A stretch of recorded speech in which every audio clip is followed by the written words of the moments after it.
أعوذ بالله من الشيطان الرجيم بسم الله الرحمن الرحيم. I hope you're all doing well, dear students, and you're safe and sound with your family members. I say most welcome to you to today's lecture. So we are explaining the common types of academic documents. In previous lecture we studied report and essay, and we also studied monograph. These were the paper, not to be forgotten. We also studied paper, and as well as we discussed about monographs. What are monographs? Monographs are also we can say one of the common types of academic documents. So I hope you guys understood. In case of any problem, you can just put your question forward and I'll get your question answered. So the students, today will be talking about a new topic which is called dissertation. So let's get started. Let's move on to this one. Okay, good.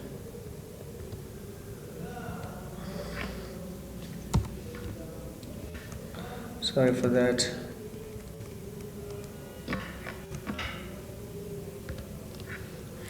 The students, today we'll be talking about dissertation or thesis.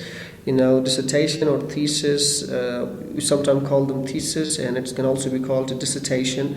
What is dissertation and what's thesis? So it's the longest piece of writing normally done by a student from over 20,000 words, often for a higher degree, on a topic chosen by the student.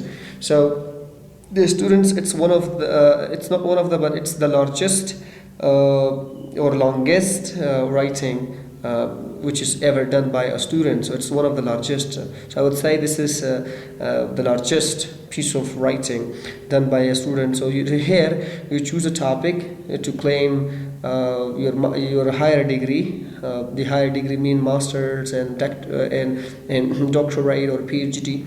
So for the sake of claiming your higher degree, which is doctorate or masters, you should write a thesis or dissertation. So now where you should do here, you should choose a topic. You choose a topic and then you just work on the topic using more than 20,000 words. So it's a document submitted for an academic degree. So as I said here, that it's one of the longest writing ever done by a student. So therefore, it's a complete document which is submitted to the university or any other academic education for claiming your academic degree. So presenting the author's research and findings. Remember that it's based on research and findings. So once you have completed your research and writing all the stuff about the thing and discussing the aspects, each and single aspect of your topic, you have to present it. You have to submit it and you have to present it, the finding, which is a new thing, okay, to the university or any other academic institution. So dear students, as I said that a thesis or a dissertation, it's like as a document submitted in support of claiming for an academic degree, or we say professional qualification presenting the author's research and findings. In some contexts, the word thesis, or they're different. So which is different from the thesis. We will study that how thesis and these are different. But still, I would say that it's the we can say most often we write that the term thesis is used for actually mostly for the part of bachelor's or master's course. While we'll say this in coming lessons, but here I'll just give you a quite hint for it. I'll just make it a ground overview. So dissertation is normally applied to doctorate. This is typically arrangement in American English. In other contexts, such as within most institutions like of the United Kingdom and the Republic of Ireland, or in other countries, the reverse is true. Like the term graduate thesis is sometimes used to refer both master's thesis and doctoral dissertations. So, the required complexity or quality of research of thesis or dissertation can vary by country, university, or program. So, in required, a minimum study period, as I said here, that the thing is the 20 more than 20,000 words. Well, actually, it still depend upon the quality of the research or thesis. Quality of the dissertation and thesis. So, still, the next slide we have is the dissertation will show that the writer knows his subject, the key facts, and different points of view in it. But it also advances a topic of a view resulting from original research. Their students' dissertation will show that writer knows. So, dissertation will explain that the writer knows about the subject. He is knowledgeable about the research that he is doing or about the thing that he is doing it. He is the master of the subject, in simple words. The key facts and different points of view in it. So actually the person who writes dissertation shows in dissertation that he knows about the subject and he knows about the key facts and different points of view of the topic in it. But also it also advances a point of view resulting from original research. What do you mean by a point of view resulting from original research? Remember, dear students, before you conduct a research, you cannot conduct research from yourself. So you should just to move on or carry on your research, you should study some data, or the data can be primary or secondary data. You have to study those data, the data which is already available on the topic. So whenever you are studying them, in simple words, the theoretical framework of the research. Suppose you are studying the literature of the available research which has been conducted upon the topic, so, and you study them, and you also from that you just result something, and once you got an idea from that, and you just put your own opinions, and not developing the research which is available there, but just coming across to a new idea from that research. So it's also like you have studied something. It's like you have studied something, and from that thing you have come across to another idea. So, but that original research, you have got the full knowledge of that, and then now you are writing another one from yourself, and you just pose your own idea, your own opinion to other people. So this is one of the research papers that are dissertations. So the students, we also say that dissertation or a thesis is as I said before, is a long piece of academic writing based on original research. Like it's usually submitted as a part of PhD or master's, and sometimes as a part of bachelor's degree as well. Like as I said in the previous slide, the dissertation is probably the longest piece of writing like a student has ever done, and it can be intimidating to know where to start. So I would say that in this video will help you work out exactly what you should include and where to include it.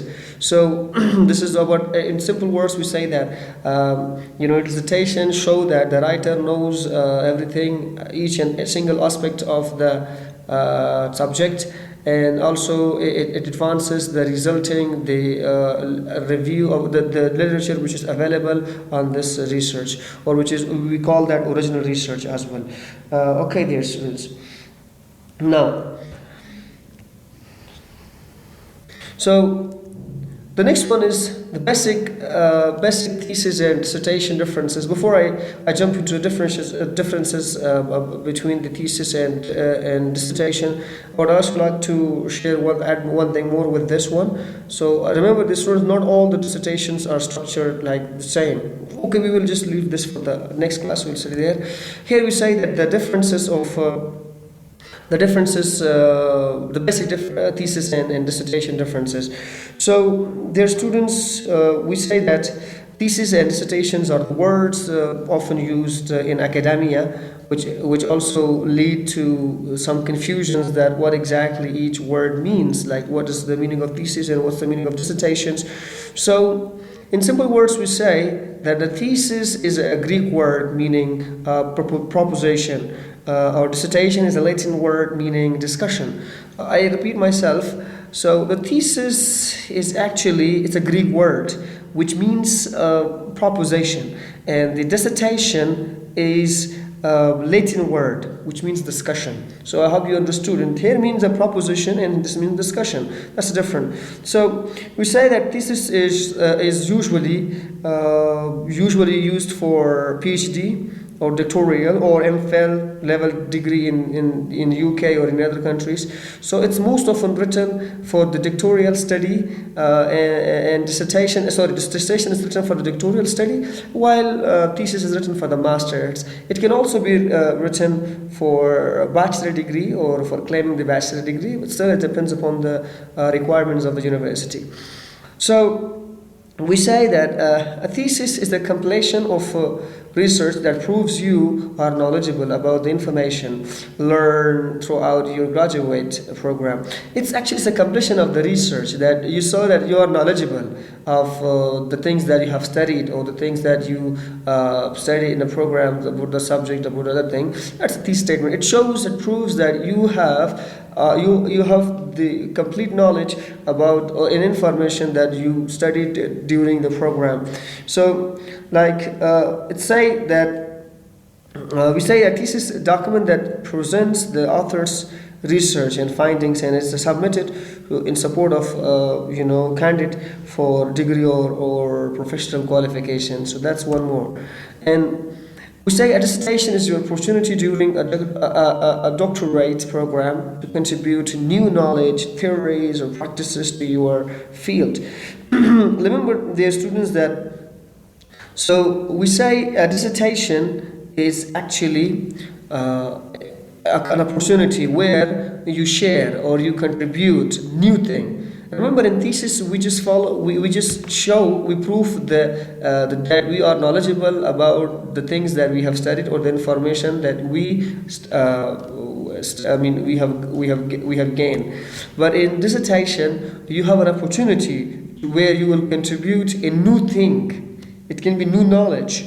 It can be new theory that you present about a certain field or practices to your field, or maybe you research on something that is that can be quite great practice for your field. So in simple words, we say that thesis is actually presenting the old things that you have studied and information that you're knowledgeable about the things that you have gained. But dissertation is actually written for doctorate, which shows that you just contribute or share new knowledge, theories, or practices to your field. It's something that you just newly present to the people and you show them in your documents through writing. The point is to come up with an entire new concept, develop it and define it. It's like you just come across or you just find or discover a completely new concept, an entirely new concept. You just suppose you have got a concept and then you have developed the concept and then you defend the word of the concept. Suppose you have developed a concept about management, about networking, about programming, and then something which is not available. You come across to something which is not available. It's completely new thing, right? Suppose you have developed a concept in networking or maybe in programming, and then you develop that concept, and after you developed it, you present it to a group of people. I mean, the experts. We say that the people who have critical thinking skills, then they will ask you some questions regarding your topic. Then you have to defend your concept, or accordingly to its worth.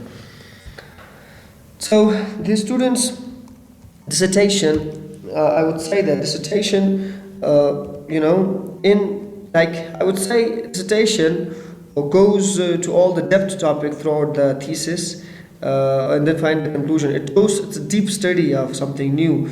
So, and dissertation generally can describe as something new without relation to obtaining an academic degree. Something new, you explain it. So, these are the differences about these main thing. Remember the students, I hope you got the point. So the main confusion occurs in usage of the terms of dissertation and the thesis is its structure. So both theses and dissertations have a same structure in like they have introduction, they have a literature review, like they have main body, conclusion, like bibliography and appendix. They have all this thing. That's the main confusion. The structure is the main confusion. Now what is the structure of the dissertation and thesis? We will study their students now after in the next slide.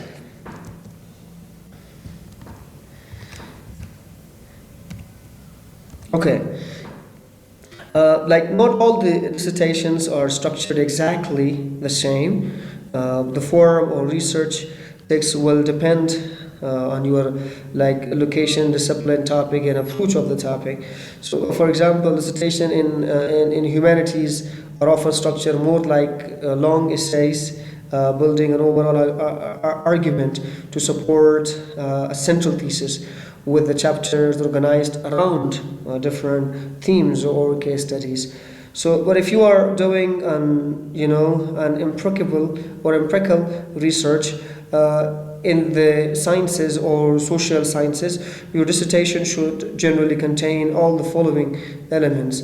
In many cases, each will be a separate chapter, but sometimes you might combine them. For example, in certain kinds of qualitative social science, the results and discussion will be woven together rather than separated. They will be written together. So the other section can also vary different between fields and between fields. Sorry for that. So, as I was speaking of, the order of the sections can also vary between fields and in countries. For example, some universities advised that the conclusion should come before the discussion. Like it's different. So let's study one by one. So the first one we have is abstract, actually, or executive summary. So abstract is simple words. We say that whatever has been explained in here, it's the summary of something in simple words, right? We studied abstract in previous classes. I hope you understood this, students. Now let's move on. I will just take you to the Word file. So there we will explain this.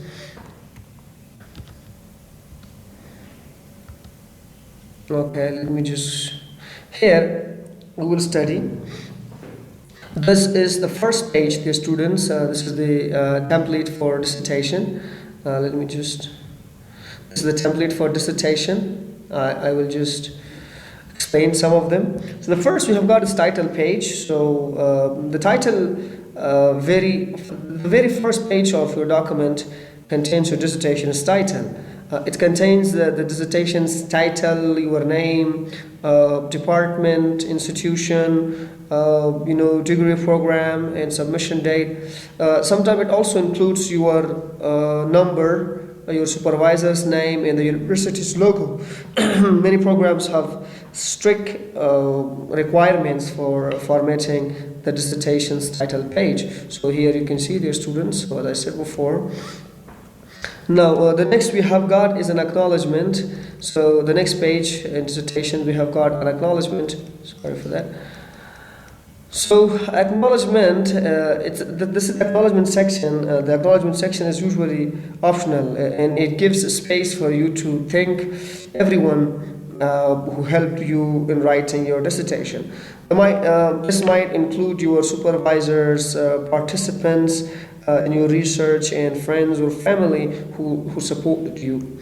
The next page we will have, as I said here before, is abstract. What's an abstract? Actually, the abstract is a short summary of your dissertation, as I said before at the beginning of the explanation.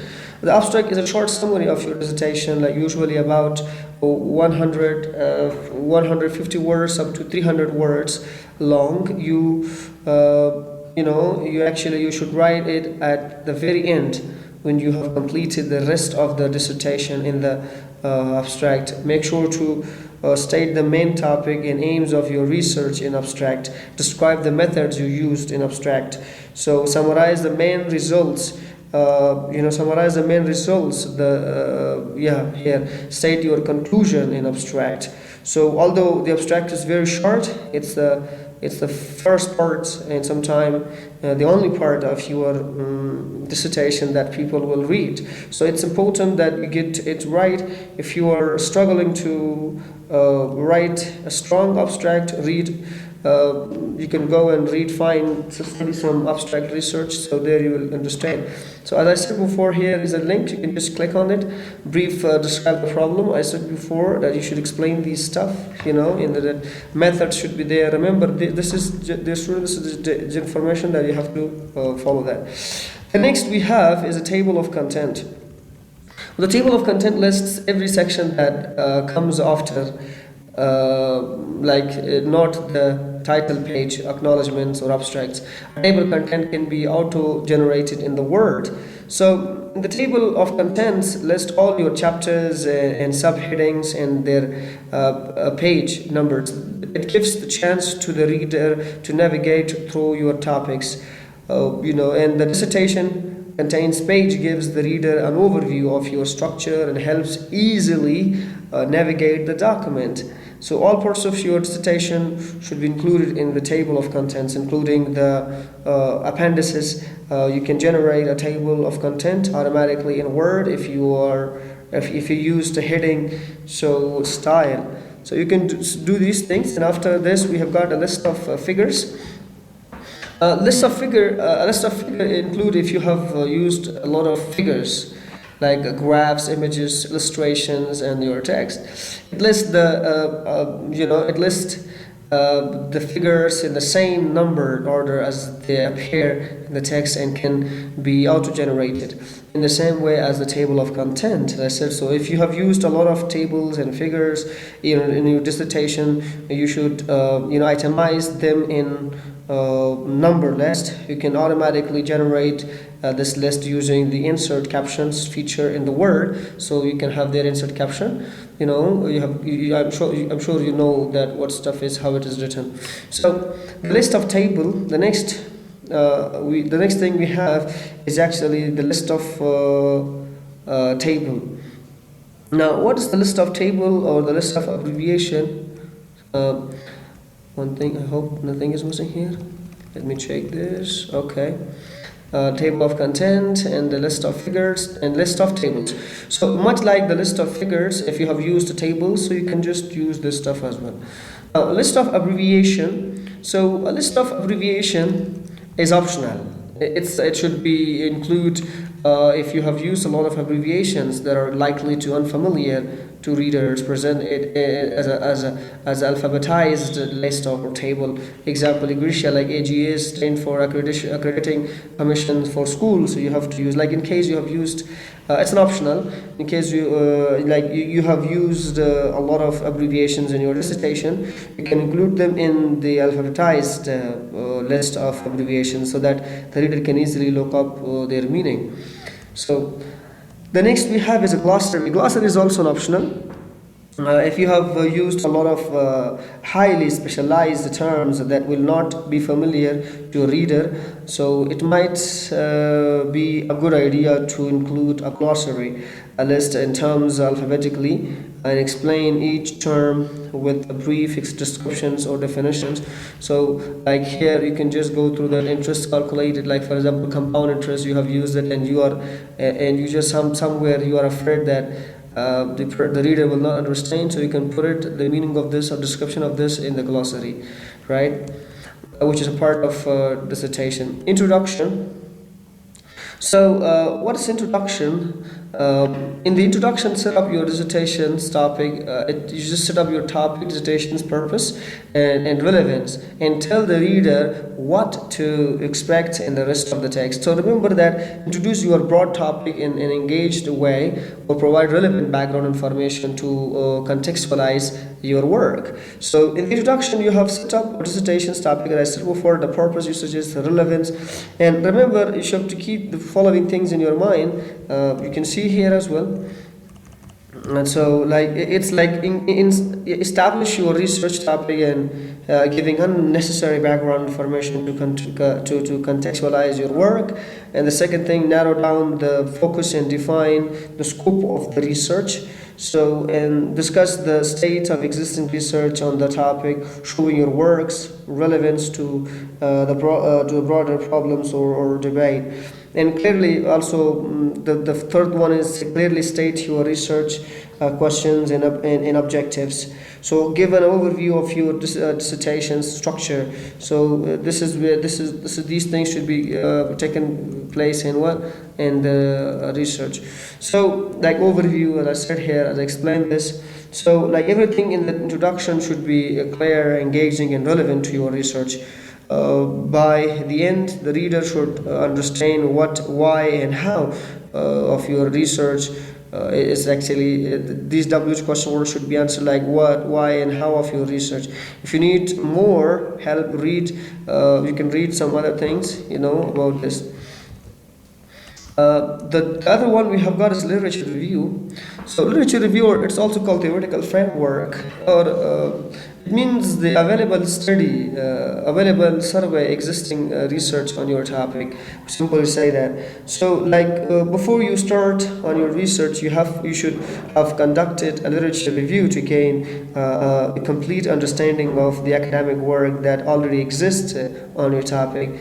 This means that you have to collect sources like books, journals, articles, and selecting the most relevant ones. So critically evaluating and analyzing each source. So and drawing the connections between them, like the connection can be themes, patterns, conflicts, gaps, to make an overall point. So in the dissertation literature review or a chapter or section, you shouldn't just summarize existing studies, but develop a coherent structure and argument that leads to a clear basis or justifications for your own research. For example, it might aim to show your research, like address a gap in the literature, as I said before, takes a new theoretical or methodological approach to the topic. So you also propose a solution to unresolved problem or advances theoretical debate. So it also builds on strengthens existing knowledge with the new idea. So like you can also study this by yourself. Now the next thing we have got is methodology. So what's methodology? This section, actually the methodology chapters or section describes how you conduct your research, allowing your reader to assess its validity. You should generally include in methodology section the overall approach and type of research. Like you have used the qualitative, quantitative, and experimental things. So, yeah. And the second thing you should have to consider in a methodological chapter or section is your methods of collecting data. So, for example, how did you collect the data? You just interviewed, surveyed, and what you have done it, distributed the questionnaires. What details of where, details of where, when, and with whom the research took place. So so your methods of analyzing data, for example, the data can be analyzed in statistical analysis or can be discourse analysis. What analysis is used there? So the tools and the materials you are used. For example, what materials you have you have used in while you are conducting this dissertation or research. So suppose you might have used computer programs, lab equipments, and other experimental tools. So, a discussion of obstacles that you have faced in conducting the research and how you have overcome. For example, you are conducting a research and you have come across to obstacles. How did you overcome the obstacles? You have to mention that in methodology. So in the other one is an evaluation or justification. An evaluation or justification of your method should be written in the methodology. So your aim in the methodology is to accurately report what you did, as well as convincing the reader that was the best approach to answering your research questions or objectives. The next thing we have got is the result. So what's the result? Actually, the result section, the next you report the results of your research. You can structure this section around sub-questions, like you can use your hypothesis or themes in here. So in some disciplines, the result section is strictly separated from the discussion, while in the others, the two are combined. For example, in qualitative methods, like the presentation of the data will often be woven together, and discussion and analysis will be taking place. However, in the other type of research, so you should just follow this result, like the result section where you list the findings and you search, well, have you found what was the result, and how the questions was answered. The other one we have got is discussion. It's actually the discussion is where you explore the meaning of the implications of your results in relation to your research discussions. Here you should interpret the results in details, like discussing whether they met your expectations and how will they fit with the framework that you have built in earlier chapters. So in here you just say, what do the results tell us, like give your interpretations, what do the results mean, explore the implications, why do the results matter, and acknowledge the limitations, what can't the results tell us. So in discussion you can also say that if any of the results were unexpected, offer explanation for why this might be. It's a good idea to consider the alternative interpretations of your data.